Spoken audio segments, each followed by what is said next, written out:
Welcome, Partnering for Vaccine Equity Program members, and Happy New Year. I am Bridget Courteau. I'm the Director of Group Learning for the Partnering for Vaccine Equity Learning Community, and I'm really happy to join you today, this afternoon, for a webinar that is meant to help the Partnering for Vaccine Equity programs get familiar with the learning community's website. The website is a private community platform that has several different functions that we'll explore with you today.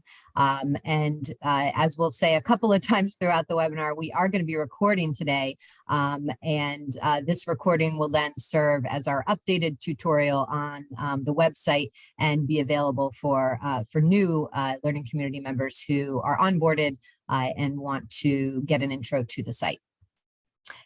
So before we go further, I am going to do our typical quick review of how the session will work. We are offering live interpretation from English to Spanish during our events. So if you'd like to listen to the Spanish language channel, simply click on the globe icon in the Zoom taskbar at the bottom of your screen. You've all been muted on entry to the session.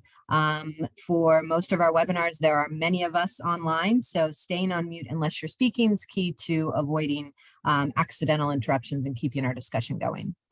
You do have the opportunity to speak your question rather than type it into the Q&A when we do open that up at the end of our presentation. That's your choice, and if you do want to speak your question, use the raise hand feature and we will unmute you. So we do try to keep checking in on that to see if your hand is raised.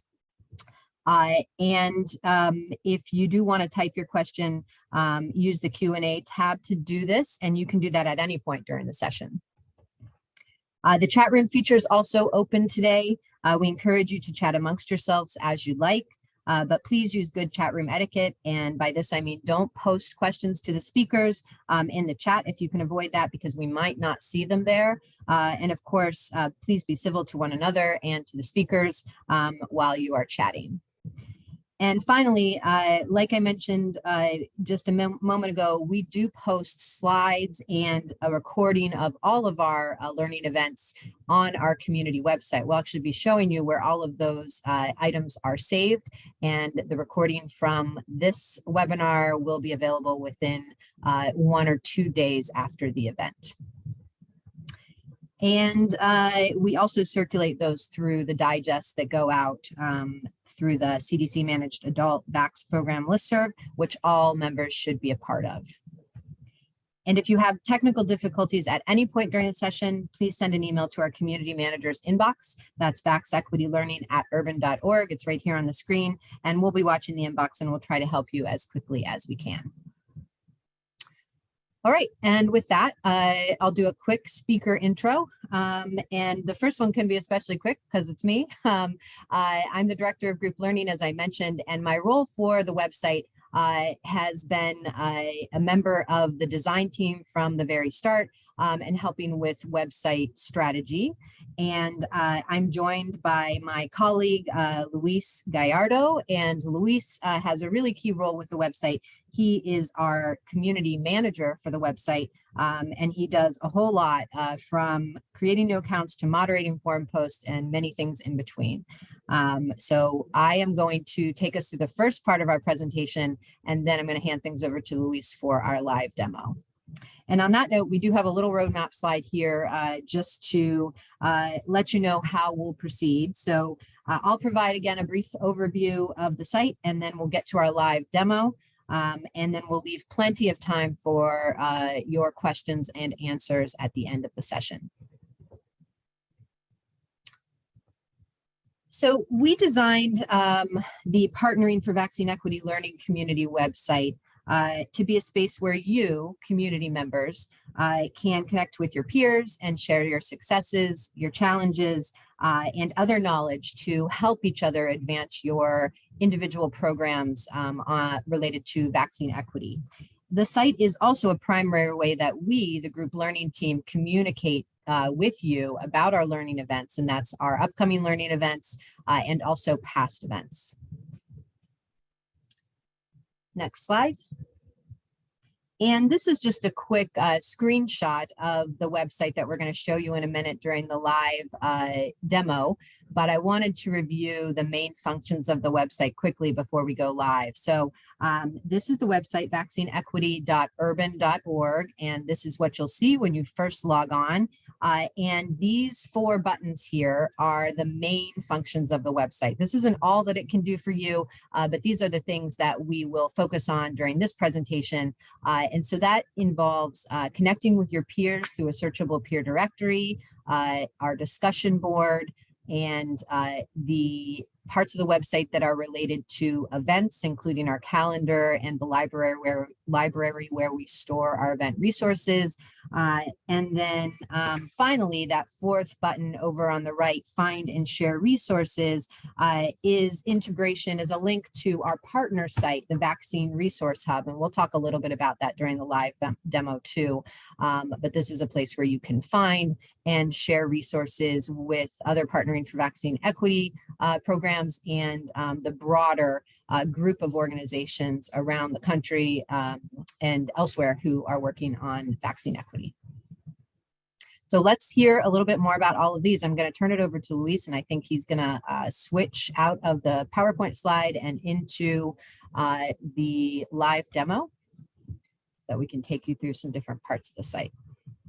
Yes, hello everyone. While I'm doing that, I just want to note that we did create several accounts in the beginning of around June for many learning community members. And that was an automatic process, but now we've kind of changed it so that you have to fill out a form. So Eric, if you could send the link in the chat when you get the chance. No need to do it now, and I assume that all the people that are here today already have an account since you probably needed it to register anyway. But if you know anyone at your organization who doesn't have one yet and you know they need an account, please submit the request form and allow us around 5 business days to get back to you and upload it to the site. And then once you've submitted and once you've waited the 5 business days, please check your email. I know sometimes we've heard this email will go into your spam or your trash folder, so please be sure to check there as well. But keep an eye out for this info@Vaccine Resource Hub email. And then, yeah, as you can see, it already has a link to reset your password. And once you do that, your account will be considered complete. And if you already have an account, but you haven't had a chance to reset your password, please also follow the same steps with resubmitting the form. And then you'll just get a new account. So before we dive in, one second, let me switch over now.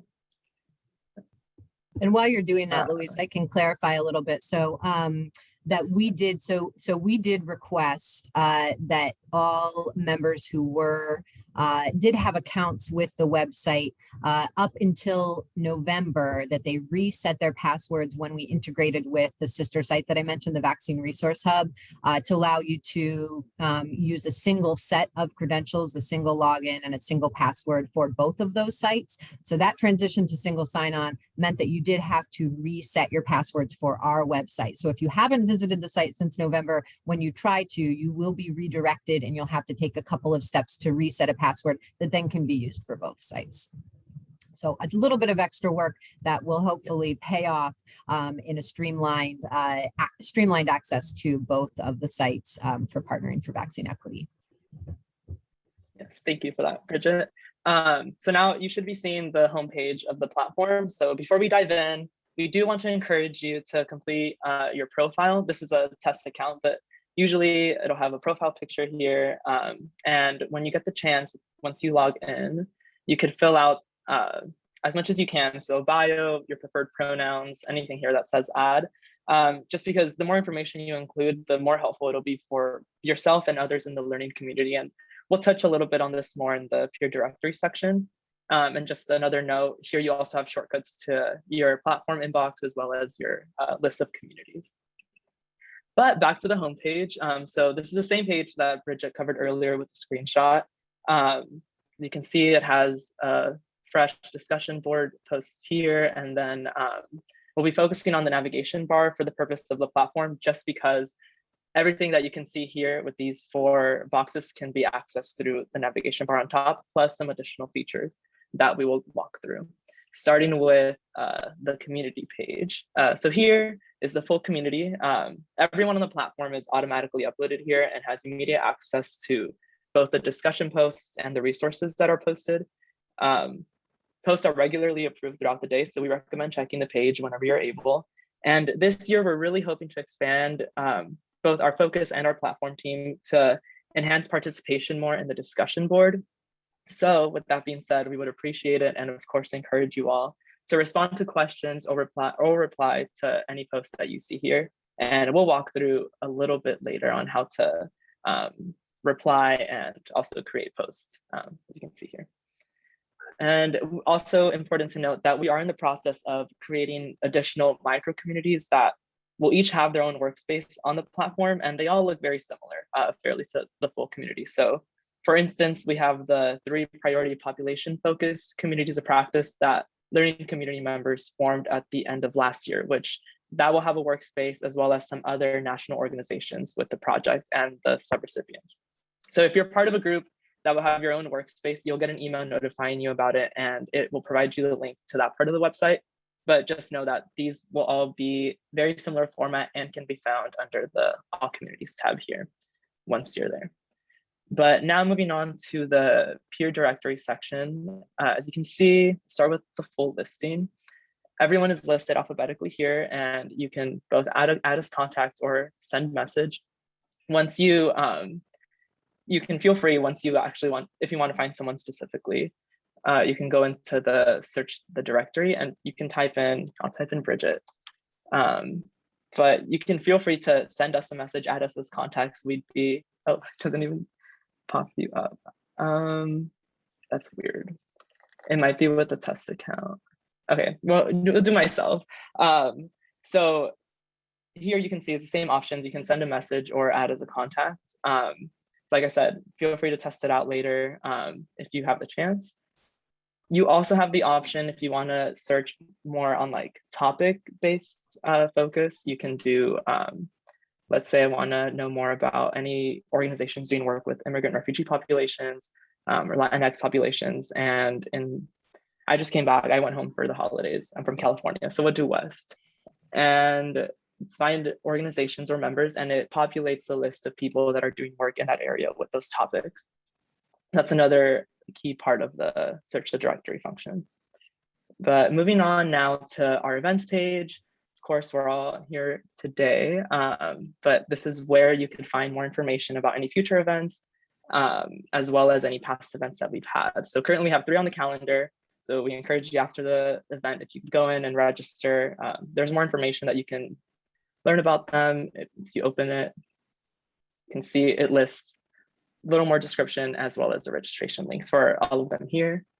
And if you want to know about our past events, you can also go here and see what we might have done the past few months. If you want to read up, or if you also want to see what speakers were there, if you want to collect contact information. It's another good way to do that here. And finally, we're just going to move on to the discuss and learn portion. So it's very similar to all the full community stuff we already covered.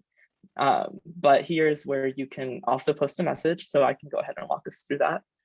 Every time you are going to write a message, just choose full community. This one's a test account. So like I said, there's no other communities that are listed, but once we do have more and you may be included in other ones, if you want to post for everyone on the platform, like there's about almost 1,000 people. That's the full community. So this is where you either ask a question or do an open-ended discussion. And I'll just do a test one.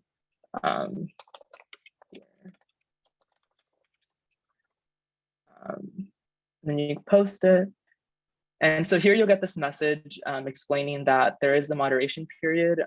It says it'll be posted within 1 to 2 business days, but Eric, Bridget, and I usually do it within a few hours. So you, unless it's like holidays or long weekend, but usually you'll see your post up in the day of or the day after. And then once you do that, to reply to a post, you just click on one of the threads. So here is a post from Chelsea. And let's say I read the CDC update. I can go down here or up here and reply, and then you write your text down here. Same process, you post. And you can also upload a file or upload an attachment, as you can see Chelsea did here. And now I think we'll wait a little bit to do the tagging, but this is the discussion post, and then the announcements, which is this is where we send our real-time announcements. So there's different types of notifications. At the end of the day, I'm sure we all get those emails from the discussion library. That's just a one-day summary of what posts were made that day. So usually that post I pulled up from Chelsea will most likely be in an email at the end of the day today. This announcements tab is how we usually announce both any event announcements or any important like reminders that we have to send out for the day or more immediate. So these are sent as soon as Eric posts it, you will receive an email with that information. And then finally, the last portion of the platform is the resource library. So the resource library on the website houses all our group learning resources for our private learning community. So it's important, and we're going to take some time today to distinguish the differences between the library on our site and also the Vaccine Resource Hub, which is our sister site, and also an important tool that we hope that learning community members can take advantage of. There is a group learning event next Tuesday, January 11th, that will explore the Vaccine Resource Hub more in depth. But for now, it's just important to know that the Vaccine Resource Hub is a repository of evidence-based materials that are all related to vaccine equity and are cataloged and available to the general public. So the Vaccine Resource Hub's organization and searching functions are much more sophisticated than our private website library, which is only really focused on us 1,000 people that are in that full community. But as a Partnering for Vaccine Equity learning community member, you also have access to a special section of the Vaccine Resource Hub, which lets you share materials and resources that you create for your program, so that they can also be cataloged and disseminated broadly through the hub. We also created some links for the Vaccine Resource Hub, a few places on our website, as Bridget mentioned. So as you can see, you can find it here. It'll take you there, and also on our homepage, which we will demonstrate later on. So just to summarize, our library page is a smaller collection of resources that are meant to be shared among the Partnering for Vaccine Equity members specifically. And there are a few types of resources that are listed here. And we separated them into two folders. One is the materials from past events. So we upload materials from every webinar about 1 to 2 days after an event. So you'll find the slides and also the webinar recording for today here in about a day or two.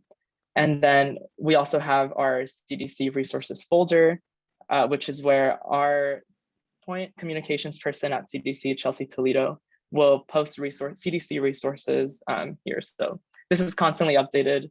Chelsea is one of our most active members on the platform, and she does a great job and posts amazing resources. So I would definitely suggest checking them out. And we'll go back to the homepage. And as you can, the Vaccine Resource Hub can also be accessed here. Like that. Yeah, and I'll just jump in. I encourage learning community members to check out the Vaccine Resource Hub. It is pretty new. It's much newer than our site. And if you are interested in hearing more about it, certainly, and have the time to attend next week's event. But if you don't have the time to attend the event live, of course, you can find the slides from that January 11th event that's on the Resource Hub after the fact, a couple of days after the fact here on our website. So if you do have something to share, I think really the rule of thumb is if you have something to share, something you've created for your program, a flyer or a toolkit, and you, for whatever reason, think that it should be kept to just the Partnering for Vaccine Equity community, and you do not want it to be shared more broadly with the public, then our website's a great place to put it.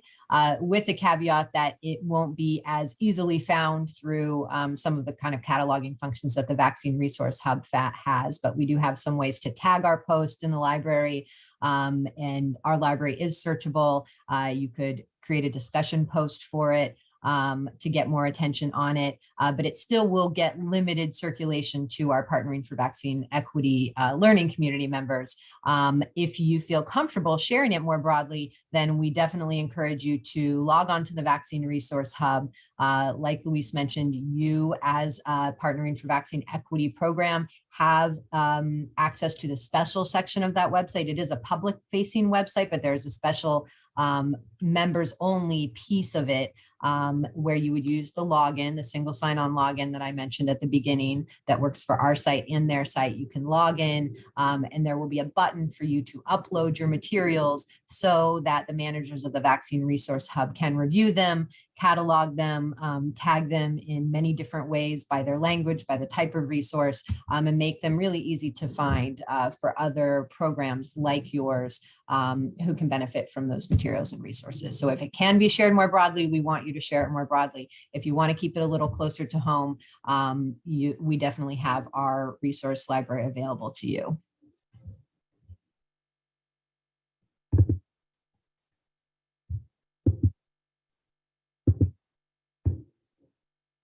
And with that, we would love to open up the floor for questions. I know I closed the site tab, but I of course can reopen it and walk through any other portions. I know with the way Bridget and I talked earlier, and I know there were a few commonly asked questions that we could cover as well. I know we've heard some feedback in terms of the notification settings on how to change notifications from the ones I mentioned with the daily digest and also the those real-time announcements. So I can go ahead and start with that. And then if anyone has any questions in the meantime, feel free to either drop them in the chat or unmute and chime in. But let me just pull up the site again.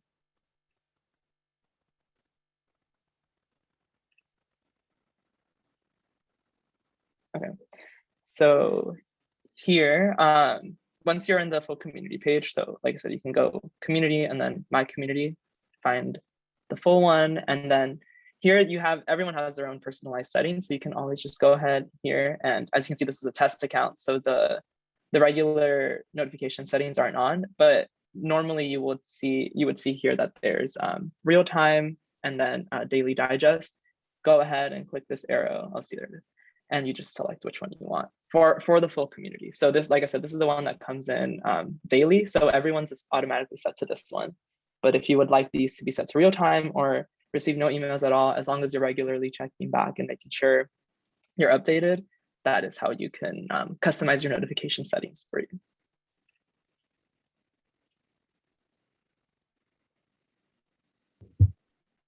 Yes, we know that there's a lot of communication about your programs, and so understand if you want to silence some of that. Our events are also announced through that Partners Digest. So if you are part of the adult program, adult vax program listserv that CDC manages, and anyone who's funded by CDC through the Partnering for Vaccine Equity program should be on that listserv.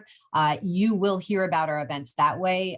Likely it will just be a little bit later in some cases than you might hear about them if you're getting real-time announcements from us. So our announcements, our communications are not the only way that you'll find out about our events, but they are the best way to find out about them as early as we can possibly get that information out to you.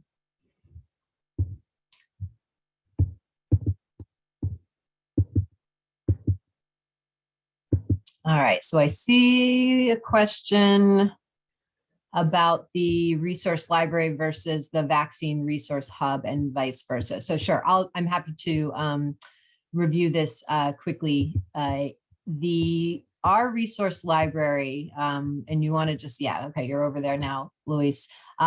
So our resource library is primarily used by us and the CDC. So again, there's no reason that you cannot use this resource library to post materials, but it is the main function, and the reason that we have it is for a place to put our own events materials, and then also for the CDC to have a communication path to you all to get information that's coming out regularly from the CDC. And that's what Chelsea is regularly posting. So there are no limitations that Partnering for Vaccine Equity learning community members can also share resources this way. We encourage you that if you are going to share a resource in our library, that you do attach it to a discussion post to get more eyes on it and describe a little bit about what it is. But the key distinction between this posting here and posting on the Vaccine Resource Hub is that if you post here, the only people that will see it are people who are members of our private members only website for the Partnering for Vaccine Equity learning community. It is a large group. Like Luis mentioned, it's about 1,000 members from around, I think, 500, somewhere between 450 and 500 organizations that are funded through this program right now. But it will not be more public than that, will not be disseminated more broadly than that. Only people that are funded by the CDC to do this work through Partnering for Vaccine Equity will have access to it. And another distinction is that there isn't a review process taking place on our end, looking at the resource, tagging it with helpful tags and categorizations that could help others find it, like what language it's in or the general topic area. Those are all things you could put in a discussion post that you attach it to, but they wouldn't be done automatically. And so it could be a little harder for people to find and use your resource if you put it on our resource library. And for the Resource Hub, on the other hand, if you submit something to the Vaccine Resource Hub, it will be reviewed by the content manager there. And it will be, they'll review it to make sure that it's evidence-based, that it aligns with guidelines, CDC guidelines, but they'll also be looking for ways to tag it and categorize it that could make it very searchable. So language, whether it's a flyer or some other type of tool, its topic. And so that resource hub is very searchable, and everybody in the world who's working on vaccine equity could potentially get to it because the Vaccine Resource Hub is public to anyone. So, so that's the main things. Those are the main things to consider as you are determining where to share materials that you've created. And if there are any follow-up questions, happy to work through those. Because the Vaccine Resource Hub is still pretty new, we haven't had a lot of experiences where we've had to help people through deciding where to put something. But again, our real encouragement is, unless you have reservations about sharing it broadly and with the general public, send it to the Vaccine Resource Hub. More eyes will get on it. It will be better categorized and more easily found there.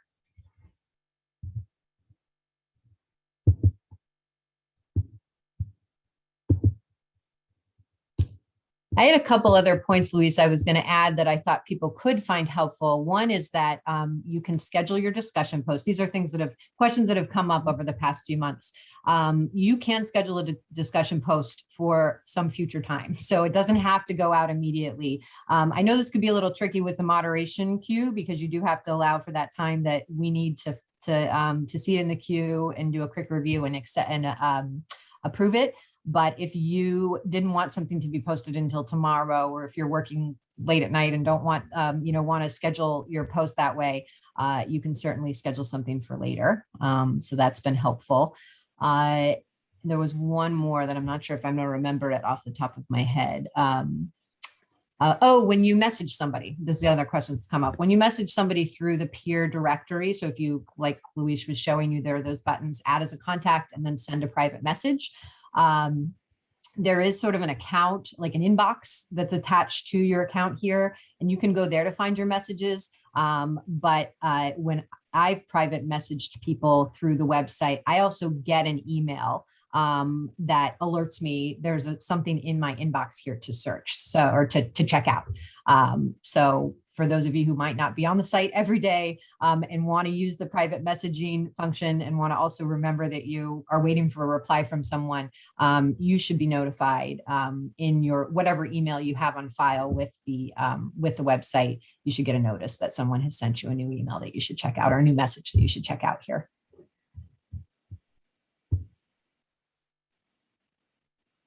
Yeah, and I just demonstrated while Bridget was talking, the inbox, there's a shortcut right on your profile icon. So if you just click on this little mail, it's right here.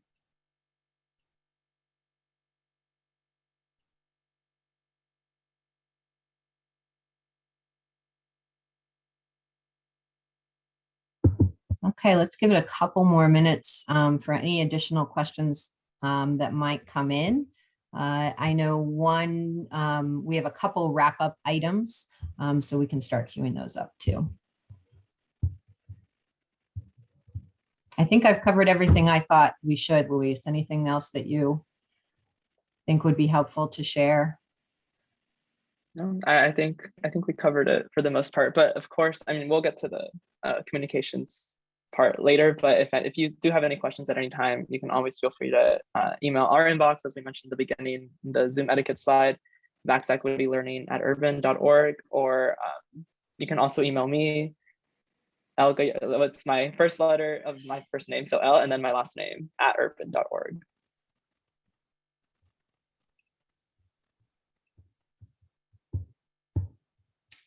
Okay, so one of our last items is that we would appreciate your help with completing a quick poll. It's just one single question on how you found our presentation today.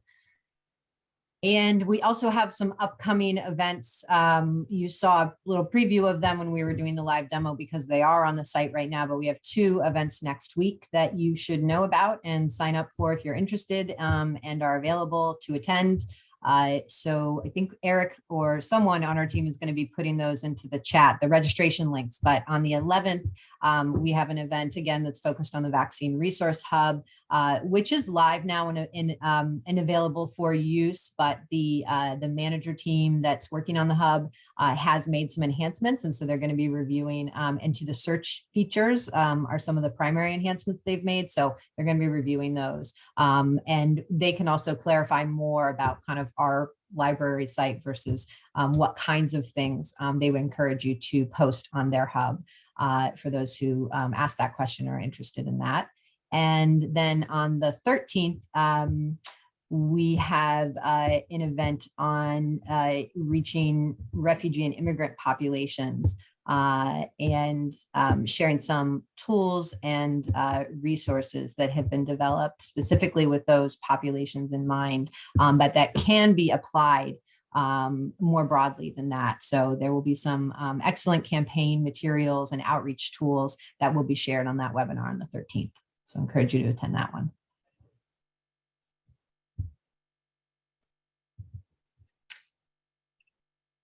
Okay, thanks all for doing the poll and for attending and seeing no additional questions. And I actually didn't check to see if anybody raised hands, but maybe somebody else did. So no, I think we're good. So thanks all for attending this webinar in a busy week for all of us. Happy New Year again, and looking forward to seeing you at more of our group learning events in 2022. Thanks very much.